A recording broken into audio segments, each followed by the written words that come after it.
Okay, so thank you for joining everybody and everybody who's going to be watching this. I'm so excited to kick off this amazing new aspect to Nomadic Soundsters. I am Joanna, by the way, um, and I'm the founder and artistic director for Nomadic Soundsters. So happy that this early evening I am joined by four amazing artists who also happen to be my friends as well. Um, Leah Ramillano, Ezra Anisman, Morgan Embry, and Kelley Ho. So if you guys just want to introduce each of yourselves just briefly, then we can just kind of get started right to it.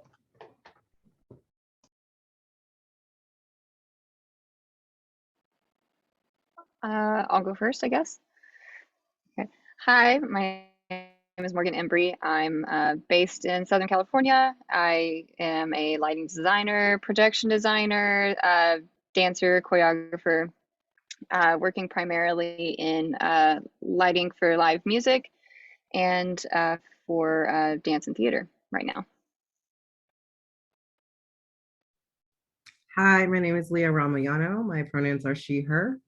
I am a set designer based out of Southern California, but I also work with Mattel Incorporated, the toy company, as a draftsperson in their trade show services. That's so cool. I didn't know that. I'm Ezra Anisman. I use they, them pronouns. I'm in Bellingham, Washington right now, but I went to school in Irvine with a bunch of these other folks. And I'm a sound designer. I do like a lot of my background is in theater, but I also do stuff with podcasts and film. I'm also teaching a lot of intro to audio recording classes at Western Washington University right now. Hi, everybody. I'm Kelley Ho. My pronouns are she, her. Right now, I just got done line producing a audio play turned podcast with Z Space in San Francisco. I'm originally from California, but I just moved to Brooklyn, New York. I'm also teach marching band, like drum majors in marching band. So that's me. I'll pass it back to Joanna. Great, thank you so much, Kelley and Morgan, Leah, and Ezra. So without further ado, let's get straight into it with the conversations. I think a great starter with any conversation is to maybe go around roundtable sharing about how you got into your profession, kind of like your journey story, but Spark Notes version. Well, I think I'm ready. I have it down. Getting into sound for me was the most wonderful accident that ever happened. I'd been doing a lot of other technical theater stuff in high school, and I knew I wanted to do something related to theater, and I had no idea what. And my friend needed a soundboard operator for a play she was working on and directing, and their last person quit, and she was like, I know this friend won't quit, and roped me into it. And then I was like, oh, I love this. And a big thing for me is I wanted something where I'd like never feel like I was gonna stop learning. And like, I mean, a bunch of different things can be that for different people, but for me, that was like, there's so much stuff within sound, and also expanding it to like learning about music and composing as well. And it's just, yeah, it's great to be like, there are always new things to learn. And there are still times when I'm bored, but like not because of the content.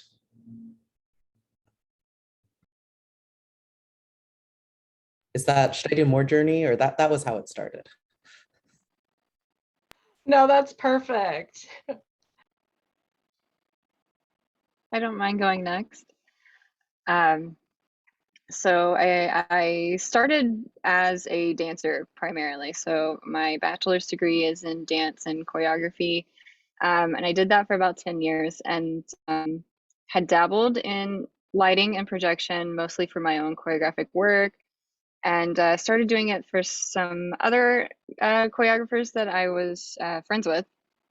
And then, as it tends to happen when you're a performer, I sustained an injury that I knew was going to put me out for about a year.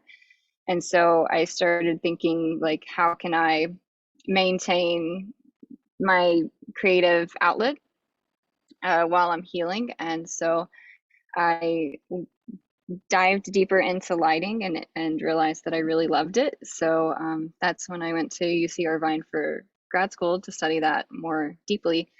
And then along the way, I found my way into lighting for dance professionally, which is perfect because I get to like be on both sides of it. And also lighting for live music, which is basically just choreographing the lights to music. So it's been a really happy blend of the tech mind that is ever developing with the dancer mind that's kind of the native language for me and where I started. So I really enjoy living in this amoeba of the different types of creation that I get to work in now.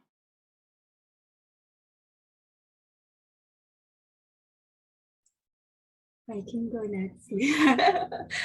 So I started my whole like arts journey playing the flute in elementary school, and then I started playing the saxophone in high school and middle school.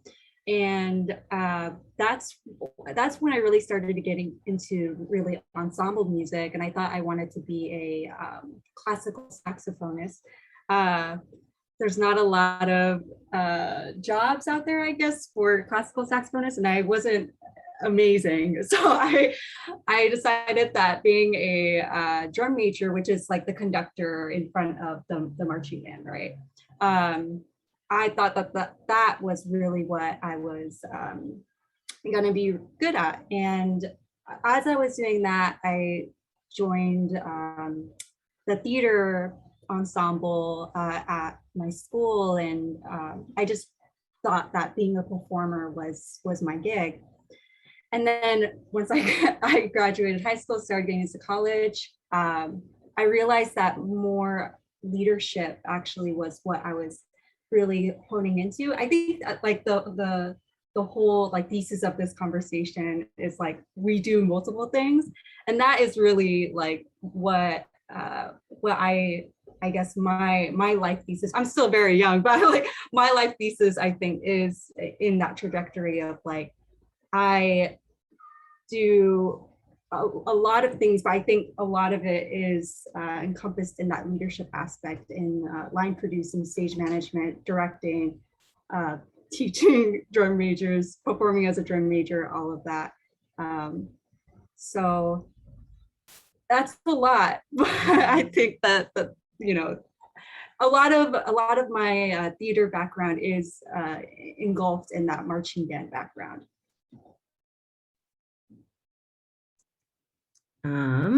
So I've always been artistic growing up, but growing up in a Filipino household is sort of like, that's cool, but that's not going to be your job.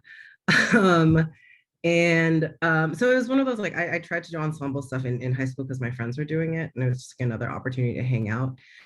And that I thought that was it, right?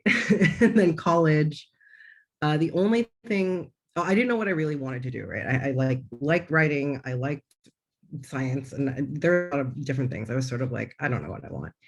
And my advisor at the time was like, what do you think you want? And I was like, I don't know, architecture is cool. And he was like, we don't offer that, but we have set design and it fits in your schedule. And I was like, sure, okay, let's try it. And I ended up really liking it. And because you're matched up with that professor, you automatically take their first year seminar, and his was called Playing Well with Others, which is all ensemble based theater. And so to add to this story, my dad passed away 2 weeks into my college career. And so finding a group of people who used art as a forms of coming together and healing was really eye-opening to me and important. And the next semester, the only class that could fit my schedule was set design 2. And I was like, okay, let's try this. And somebody was like, you're kind of good at this. Do you want to do this for your life? And I had never, up until that point, didn't realize like art could be a career. I didn't realize that was an opportunity for me to say yes to. And the minute I said yes, I really, really said yes. Because I felt so insecure that I found it so late in my life. So like, I think I did 23 productions in 3 years or something. In the span of like designing, directing, writing, and I just wanted to get my whole body wet, really, of just like what to do with all this newfound energy I found. And theater was something that I've always been a bit of a morbid and lugubrious person. And theater was something that made me feel so much less jaded, right? Because you can tear something down and then make it new and then do the same thing but different. It's different every night, it's different with every audience. And so yeah, I put my whole heart into that. And from there, I went to the Oregon Shakespeare Festival where I met, actually, no, growing that. My thesis in undergrad was costume design by Holly Poe Durbin, who's a costume design professor at UCI, who then connected me to Michael Gagno, who was going to be head of scenic at UCI after I had painted for him in Oregon, which is such a small, like the world gets really small once you enter the theater world, which is really comforting.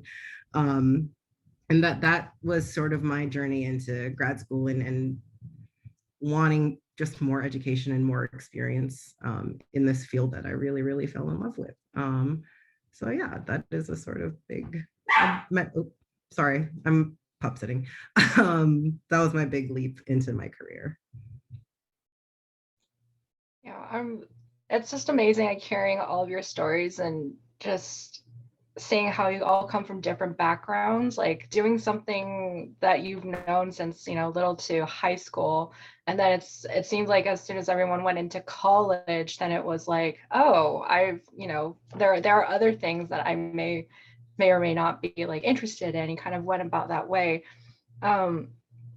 For just maybe talking about like how important was it to be able to, utilize like adaptation, being able to adapt into something new or doing something different that you normally do? And maybe if you could possibly, give our audience a couple pointers or tips or life advice about that, because I think it's a very relevant question.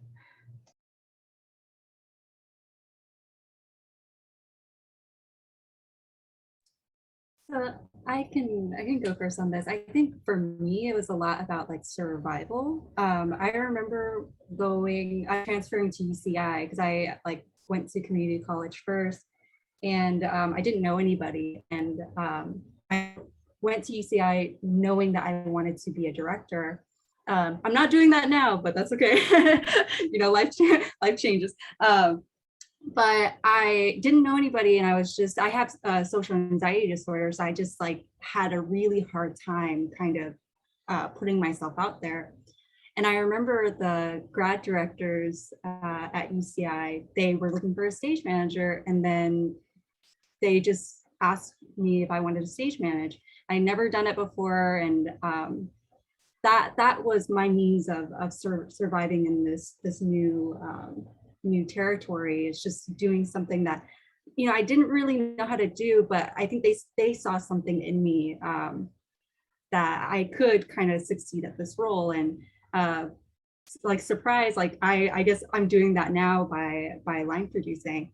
And then in terms of like line producing again, I'm not, I don't want to kind of sugarcoat things. Like it's a money thing too. Like sometimes if you kind of you don't fit perfectly into the puzzle, but if you can try new things and be around a group of people that really see something in you and you make money out of it, like sure, like I'll do it, yeah, that's the big thing is survival in my corner. I'll piggyback off of that, especially when you're in a place in your life where you can say yes. I think that's important to get to know all other aspects of your collaborators, because it does create so much empathy in your work and a richer product in the long run. And to add to that, to be kind to everyone, because there's always going to be someone as good or better than you, but the difference is how you work with people, to be perfectly honest. I don't think I'm the best set designer, but I know I'm a good collaborator. And that has taken me far. Yeah. I don't know if this is quite the direction like the question was meant to be, but when I think about the importance of adapting, I think a lot about just constantly changing technology, and a lot of like just knowing one set of skills isn't going to really serve you in this, like especially for like in sound design, it's a somewhat newer form of design, and it's just changing so rapidly. So it's important to figure out kind of like bigger skills about like what you stand for and what kind of designer you are, because just knowing like I can do stuff in Pro Tools, but like that might not be the software forever. Honestly, I hope it's not. And then like even within that software, things are always going to change, and that changes can be a good thing. But just yeah, it's important to know what you want to stay constant within that, but also be able to adapt and always like I want to always like see the good things and new things. Like I don't want to be like one of those old designers that hates everything new, because I think wonderful things happen with change, and I'm always really excited to like see what new designers like are going to bring to it. So much so embracing the changes for sure. And just also not being afraid to say yes to things that may feel a little bit unrelated as well. Because you may not know exactly how this particular role or this particular project is going to feed in, but maybe you have a good feeling about it, or there's somebody on the team that you've collaborated with before, or you know, there's something leading you there. Give it a shot, because it might be, you may find exactly where you belong. You know, you might, there's never going to be an experience that you don't learn something from, and there's never going to be a project that you can't use something from it to further you as an artist or further your career. So it's, if I hadn't started saying yes to things that were more projection related, then I wouldn't have become a projection designer. And you know, over COVID, if I hadn't started saying yes to things that were tangentially related to lighting and video, then I wouldn't have learned how to do special effects for film, and I wouldn't have learned how to work in video software. It's just, I mean, example, but you can find ways to mix it up and to push yourself as an artist every day in much more smaller ways.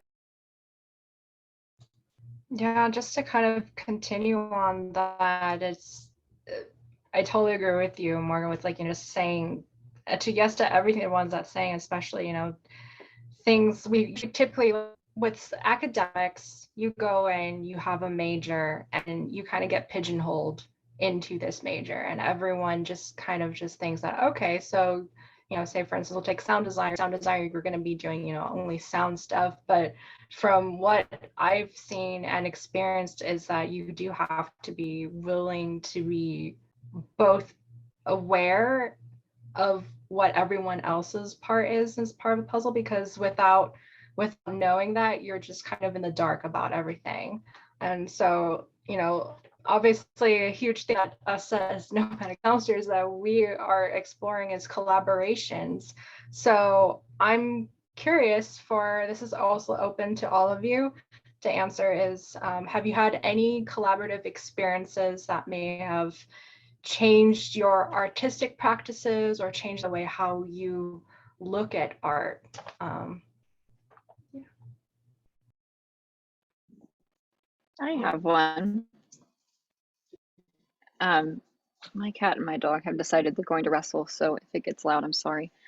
I'm part of a collective called Willing Company, and the artistic director of that is Corinne Wicks, who's also a UCI alum. She was a dance MFA.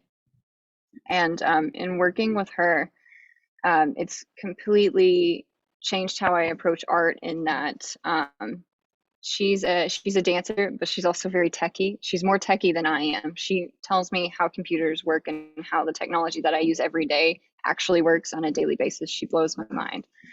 But I'm not used to working in groups where the like artistic leader is also tech minded and tech oriented. So it actually gave me freedom to it lessen some of the tech burden on me, to as far as like needing to know so much about how we're technically and logistically going to achieve things, and I was able to put more on my artist brain.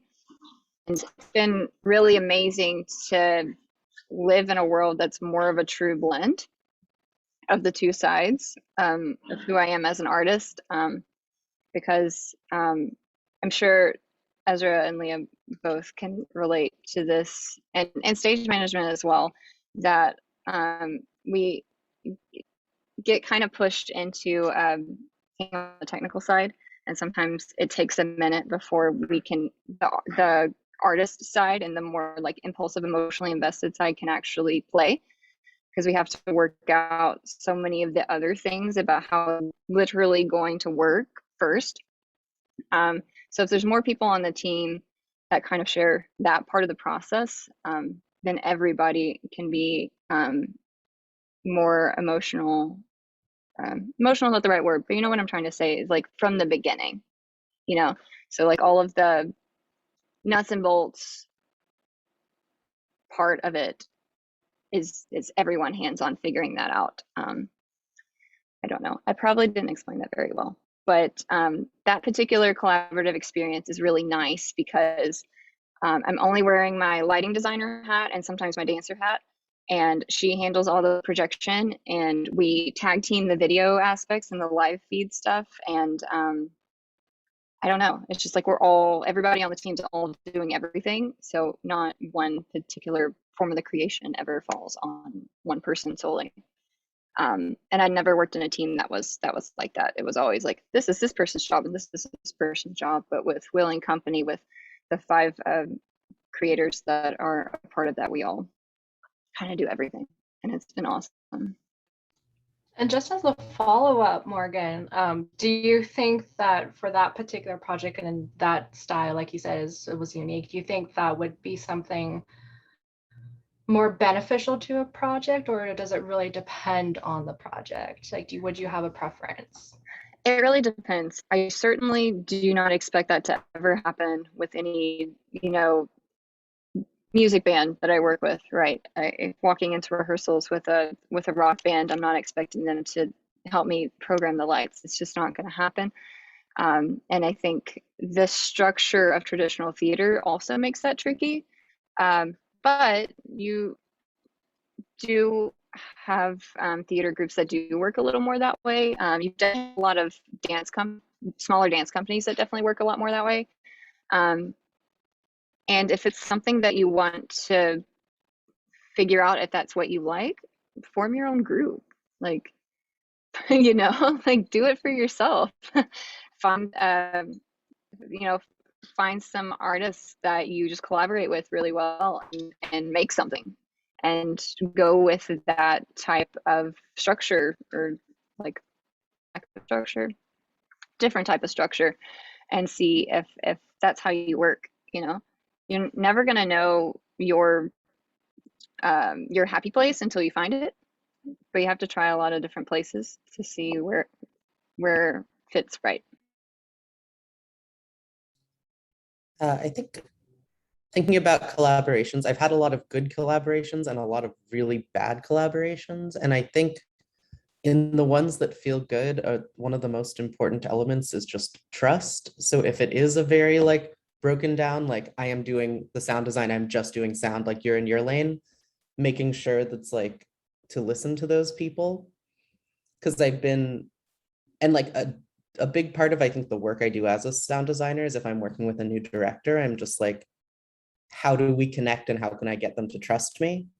Because I want to be able, I think a lot of the bad things happen when, like, obviously when people don't communicate, but if you just don't trust, like if I'm on your team as a sound designer, I need someone to be like, to listen to my opinions on sound, which just sounds really basic, but just that is important. Like I can very clearly think of the worst collaborative experience I've had, which is really funny because it was a devised piece.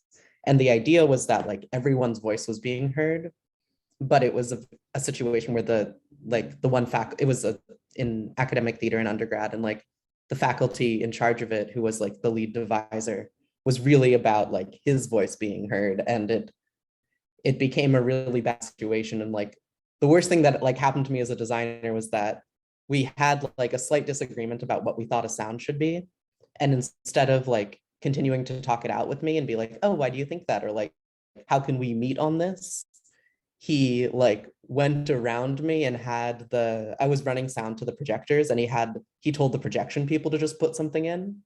And I found that out on opening night. And it also, since I didn't know it was there, played over other sounds that were happening that I'd put there. And it was very bad. Like that is like one of the worst experiences I've had as a designer, just being like, just gone around because like he didn't want to talk to me. So like, that's the worst. The best is like really feeling like, yeah, like feeling like you can like ask questions, and especially like just be vulnerable in a space. Because also a thing I've dealt with a lot is just being young, and also just being in sound and like not being a cis man, just like having to prove myself and to prove that I know what I'm talking about. So the best things are when like, yeah, like feeling trusted and being able to like share as much of myself as an artist as possible. And like you need vulnerability for that. I totally agree with that and totally feel you on that. I mean, like, first to comment on Morgan's, I'm working on a farce right now, and my director was like, I hope I didn't step on your toes, but I made a ground plan because I just really need to figure out the logistics. And I was like, honestly, you took out the hard part, so let's just like figure out the rest. So that part was really great because then I could focus on like just aesthetics. Like if this works for you, then why would I fight it just to fight it? And then speaking on Ezra talking about collaboration, yeah, trusting your team is so important, and not letting your ego get in the way of your work. It's such a big thing. And there are people who I believe design to a point where it's not even serving a story anymore. And it's like, well, what's the point of doing this? You know, like it's not a one person team. One of my favorite collaborations was actually at UCI for a show called These Shining Lives. And I don't know, it was just the team made in the stars, with also an incredible director, Sarah Butts, shout out to her. And there was a point where, you know, we were traveling from this oppressive factory to the home to then the shore on Lake Michigan. And I was like, all right, like, how do we do this? And so I looked at my team and I was like, I don't think I can do this with Scenic. Like, I just, can you guys help me out? And they're like, yeah, we'll support it. And my biggest lesson out of that, and watching shows that don't do that well either, because I believe that we did, was understanding that like turning the dials down to different designs in different moments is important, right? Like Scenic can't be at 100 every time, nor can all the design things be at 100 every time. It just like throwing crap on a wall doesn't necessarily make it art, you know, like, so that was a great point of collaboration for me, was like watching people naturally and without ego and so graciously offer help and then back off when they needed to back off, and understanding when something's not working, right?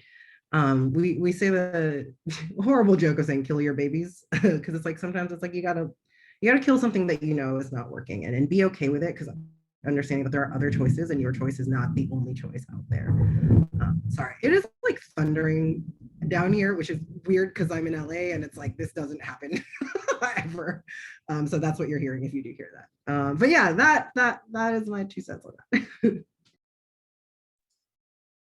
And to go off of everybody, something that really just changed the way I think about everything. And this is, I actually learned about this when I was teaching high schoolers, like theater. It's that like the vertical leadership model of like, you know, here, the hierarchy, right? in when we're talking about collaborative work, we can't think of it like that. We have to think of it like horizontal, right? And that's the biggest. I think this past year has like changed my life and changed my perception on a lot of things. I mean, even like in things that technically are not related, you can argue that it is, like, you know, politics and the environment and this and that. But yeah, horizontal horizontal leadership models.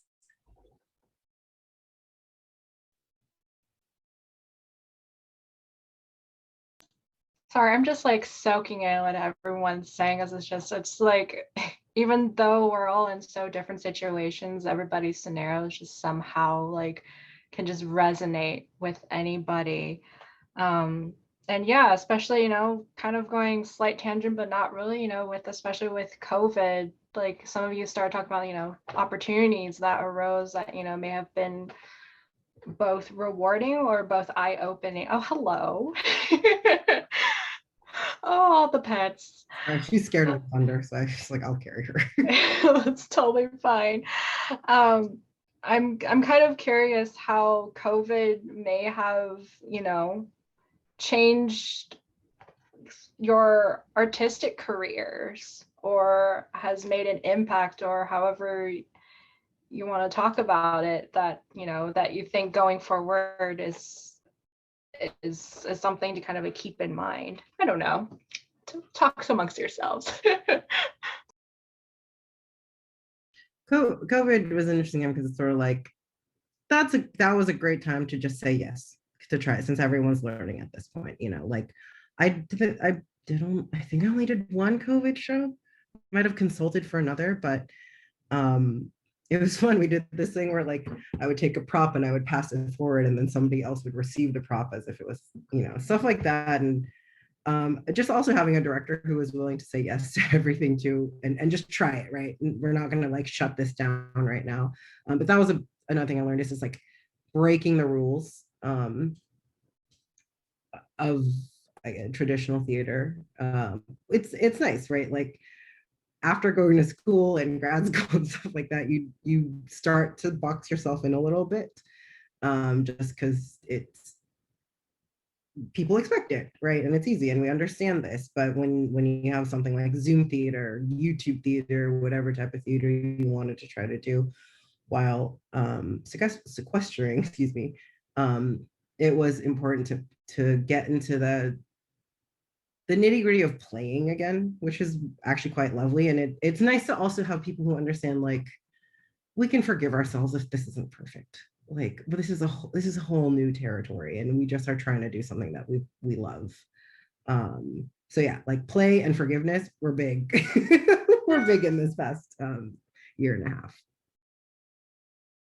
I definitely like, there's a lot of like new discoveries and stuff that, yeah, that I wouldn't have considered doing before. Like just, I did a bunch of podcast work because that was like possible, and found out that I love doing that, and like I love dialogue editing.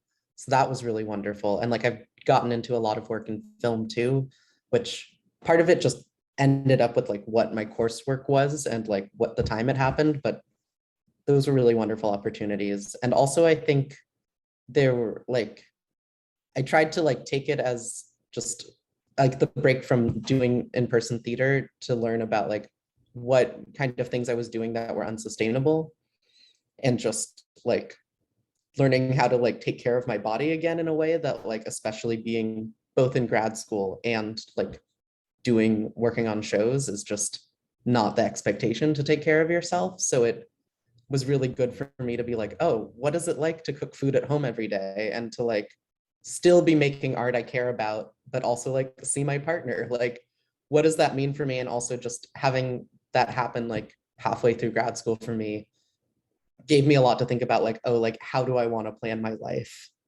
And it definitely did like lead me a little bit away from, I thought I would have a lot more emphasis on freelance design than I do now. And it, like, I already knew that teaching was going to be really important for me, but I think it led me even more in that, like, I want to be able to be home in a way that like I wasn't able to before. and I want to be able to take on, like, wait a little bit on the projects and take on more things that I'm really passionate about. So that changed a little. And I also think, like, overall on a bigger, like, industry level, a lot of things are changing too. Like, there's a lot of talk about like no more 10 out of 12s. And so I think it's really great to see the industry like just being more accessible and being, and like also with like the IATSE stuff that's going on right now, of just, so I see these like positive changes of like, what we've been doing is unsustainable and we are hurting our bodies. And what if we could make the art that we care about and also live healthy lives? Like, I love that for all of us. So I think it's really like wonderful to see some of those things that I never thought would be possible becoming more possible. I think just going off of that, COVID like really forced me to really look at like what was going on in the world, I think. And, you know, we couldn't escape it. It was just everything was happening at once. And I think the biggest thing that I got out of it was just like who do I want to work with, and who am I like supporting essentially. And I took a lot of time to do like self-reflection on like, okay, like where do our values align? And if our values don't align, then, you know, there can be no relationship. And I was, you know, I'm still kind of, I mean, I am pretty intense about that actually, about who I want to work with, because I just know that, you know, that is just a way to keep myself safe and to keep, you know, everybody safe. That was the biggest thing for me in terms of how COVID just changed my everybody's lives, but changed my perception on who I wanted to work with and who I wanted to support. And going into the finding a healthy work-life balance is also finding your identity as an artist outside of your career, which was really hard for me. That like who I am is what I've done, and what I am currently doing, and taking the time to, knowing I already needed to reassess that, but actually having a time to stop and breathe and sit on it and find who am I outside of the works that I've done. And that was a process, but at the end of the day, it's so much healthier if you aren't defined by every single show you've worked on and every single artistic project you've worked on. You know, it's just, you need to be able to go home and be happy with who you are, regardless of how tech went that night, and regardless of whether or not you get along with the director or whoever it may be. You have to, you know, be satisfied with your work, but also know that your work is not who you are, even though you as an artist is something that's very important to your work.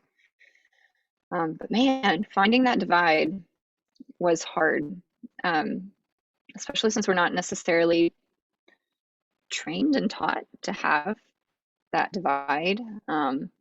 As artists, we're very heavily encouraged to have our entire being wrapped up in what we create and what we do, and it can be different and it can be healthier.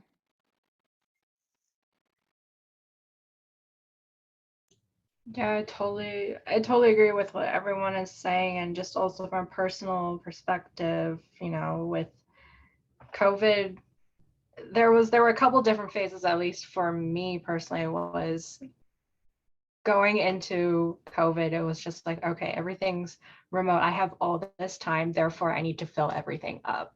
And so I started overloading myself with extra courses. Like, I had already graduated from grad school, but extra courses, I was doing my full-time job. And then creating Nomadic Soundsters, which actually was the good thing, but just like really overloading myself with a lot of things. And then it got to a point where it's just, my body was just like, what are you doing? Completely shut down. And I had to take a step back and just like reassess things. But I completely agree that with COVID, it just sort of, it was a time that forced everybody to take a step back and be like, well, we don't need to be here like 9 to 5 in an office to be able to do things. Like we can still be productive and like actually having a better understanding of your body, just physically, both physically and mentally, but just like physically your body giving you signs that you would have otherwise ignored if they weren't just staring at you in the face, because you're at home, you're in your room, you're facing yourself so much instead of trying to like do all these other different things in the world. So yeah, I am looking at the time as much as I have questions, of course, but looking at the time here, I do want to open it up to the public to see if they have any questions they would like to ask our panelists. You can raise your hand and then unmute yourself, or you can just put them in the chat. I guess also while we're waiting for questions, one like just positive COVID thing is that with making theater and art virtually, it was so much fun to be like I have friends like all over the country, all over the world, and it's like I can make art with all of them. That was really wonderful, because I think a hard thing about like working in theater is you form these like super strong connections while you're working on something with someone, and then like you might not get to work with them like maybe ever again, like maybe for years. And so that's something fun that like I can do now, and like we have better tools to do of just I can make art with the people I care about a lot easier.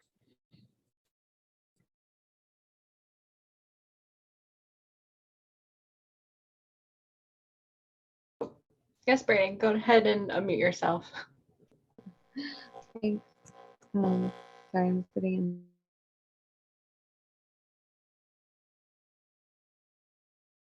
Just in listening to what all of you were just sharing.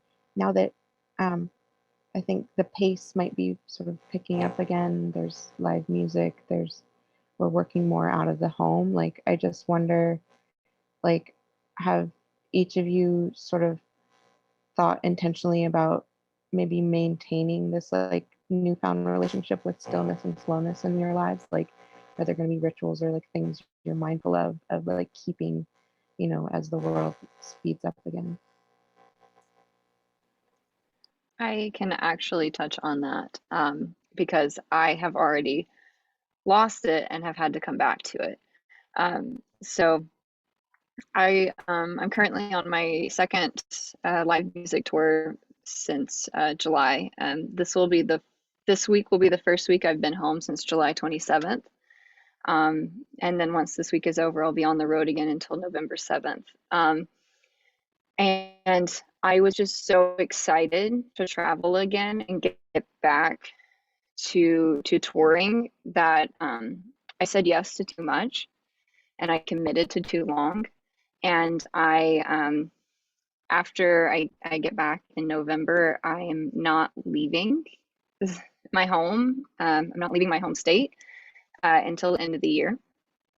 And I've told the artists that I work with that's my terms. I want to work locally for the rest of the year, with like an exception to like a one-day show here and there. But like for the most part, I'm not doing any touring. I'm not doing any extended travel, and I'm prioritizing seeing my family and seeing my animals and being home, and doing more local manageable schedules. So it was I jumped in too quick, and I realized that I wasn't utilizing what I had learned. And now I'm backpedaling and I'm instilling more boundaries that I had learned over COVID and got too excited and forgot. So I'm going to start doing that now. Oh, that's incredible and very brave. Because I feel like I've been going through my own mourning. Like since I got my corporate gig right out of grad school, it's always been like this now, design later, right? So I've never been able to have design as my full-time career. And I think this past year, I was like, I don't think I ever want it to be. Just seeing how painful it can get, and like I can't do living paycheck to paycheck, and then also dealing with people that are not the best people. And so I was talking to Joanna about this in our one-on-one, and I was like, yeah, I had 2 weeks of mourning, of realizing like, oh, I don't want to get to regional theater. I don't want to get to Broadway. This is not part of my goals anymore. It's like, how do I work with the people I love, the projects that I love, with stories I like, and the people that I know will respect me, and be able to see my partner also, because I have met someone very wonderful, and it's like, yeah, like I would like to put a great effort into creating my life with this person, and what my life looks like when advancing my career isn't like my biggest goal. Um, and it helps that Mattel as a corporation has been really kind to their employees. I was for 6 weeks and then came back hard. Like we've actually even had some overtime, but they've also allowed us to stay at home, and they've implemented breaks when we need break. Like they force us to have breaks, which is really nice, because they know it's hard for some people to just work from home. But like seeing that and sort of like understanding like this is also healthy. Like I don't have to be jealous of my friends who have cooler projects than me and stuff, and I can just like support them in ways that I can. I think that part of it is still gonna get hard for me. Seeing the possibilities of like where my life could have gone, but I also know like the struggles behind that, and it's like I like my mental health can't afford that anymore. So it's like learning to be okay with that, and then I also picture myself loading up on projects, and I'm like, no, I'll like just cry myself to sleep every day. So like even that imagery is enough for me to be like, it's okay. like you can rest. So yeah, I think going through my own career mourning in a nice way. Like I say mourning like it's an awful thing, but like it did feel awful in the time. But it's like the more I talk about it, the nicer it does feel to know that I'm choosing to live my life holistically, and not chasing after a dream that like might not really happen, and like being okay with that. Yeah.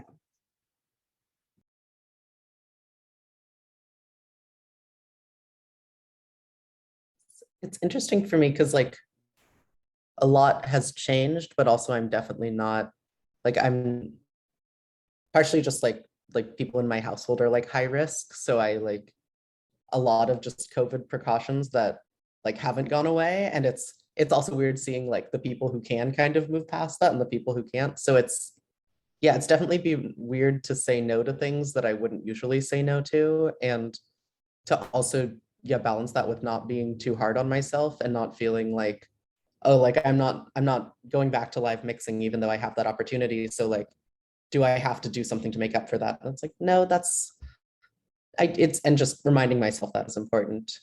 And yes, that's hard to hold on to, but, and also, yeah, I've been like much more into like the idea of like stability and building stuff slowly, which is just coming from a theater background is like pretty out there. And so it's been really interesting to, like, I'm teaching the classes this quarter that I'm going to teach every quarter this year, and just being like, this is the solid base I'm doing this quarter. And like, it's wild that it's going to be so much easier like next quarter to teach the same classes, but also just they're going to get better every time, and being able to like affect people on that level and build something in a way that's like super, super different than what it's like to be like in a theatrical production. So it's a very weird time, but and like, it's important to just, my values are like shifting in some ways. And I'm trying to like, just like hold space for what those things are. Can I hop in again and say like, there's a Facebook group called Production on Depth, or it's a website, and it basically helps like connect POCs and people of marginalized communities to find work. And the person who runs that was like, hey, is there a shortage of production people? And what helped me, honestly, and so if you guys find this thread, I'll try to send it to everyone, is all of these comments of people saying like, I have found so much happiness letting go. And that was so like, I was like crying reading this, because it was like the same week I was like going through mourning. And yeah, it's nice to hear that from you too, Ezra, because it is like, it's a process, right? Like I'm not fully done. Like every time I see an offer letter, I'm like, oh yay, like then I'm like, oh, like hold on, let's like chill for a second. Yeah, but I'll try to find that thread. It was a really moving and very vulnerable. Stability is much better than something on your resume. And then being able to see your families and stuff, or even IATSE stories is enough to make you go, oh yeah, let's take a break. Not even that, if I might jump back in, and not even just like turning down uh, projects that you normally have said yes to, but choosing to separate yourself from certain people that you don't work well with, or at least don't work well with anymore. There's no pressure to force it. You know, even if they enjoy working with you, if you don't enjoy it, it's okay. They can find someone there's always going to be somebody who's a better fit if you are not the better fit, you know? And just the weight coming, we all had our aha moment over the past like 18 months of, I don't have to say yes to everything. There is someone else. Um, and it's not my problem. Like me saying no is not my problem. Yeah, and like I it's funny, you remind me of this person I've drafted for, and I make very good money off of this person and cool projects, but you know, he kind of left me high and dry at one part of the pandemic, and then got a random call from him, and I was like, I'm gonna ignore this. He's taking advantage of he's probably gone through all of the contacts that I've shared with him, and I think we've all said no at this point, because it's like you're not taking care of us, and why would I, right? I'm happy, I'm stable, I don't need this. But yeah, like I totally agree, Morgan. If we're jumping through hoops to make something work and nobody else on the team is, or you know, the main person isn't, stop jumping through the hoops. Yeah, and pay your people. And pay your people. Yeah, the main thing for me now is timeline. Am I going to have to stress to get something done to the caliber that I want it done? I'm not taking it anymore. I'm just not taking it anymore. Whether it's touring or it's a show or it's an installation, nothing. Like if it's less than 10 days out, count me out. I'm not doing it anymore.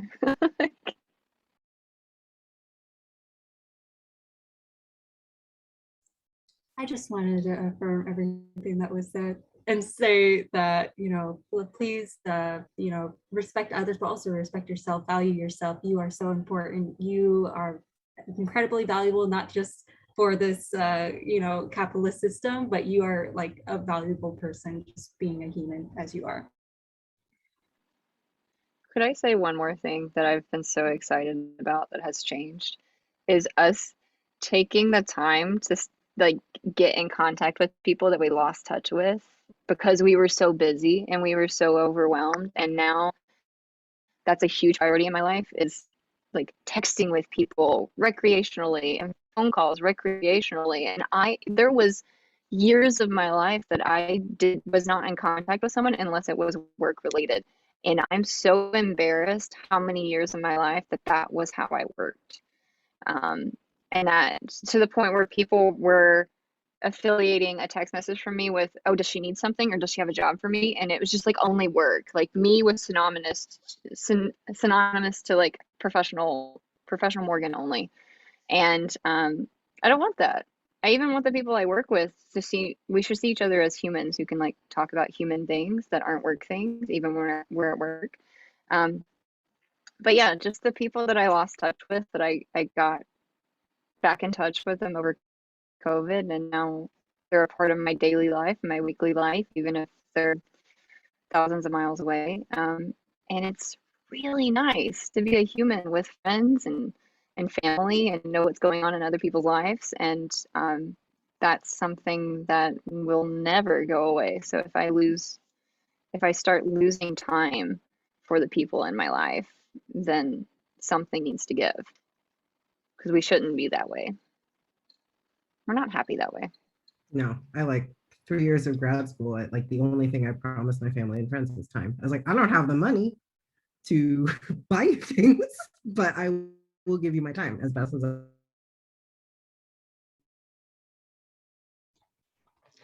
Well, on that note, I think we've reached our time.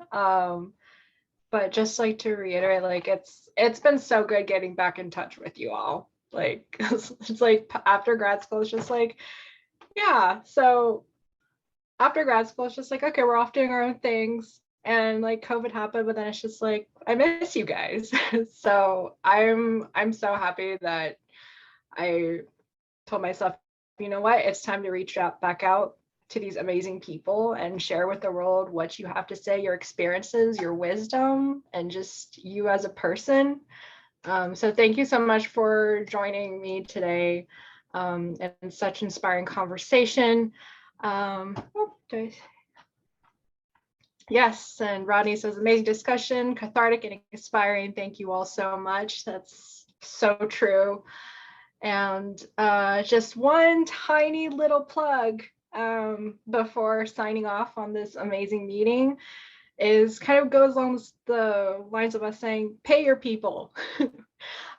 We've just launched a Patreon page for Nomadic Soundsters. There will be social media posts and all that right after this meeting. We'll be posting it out there.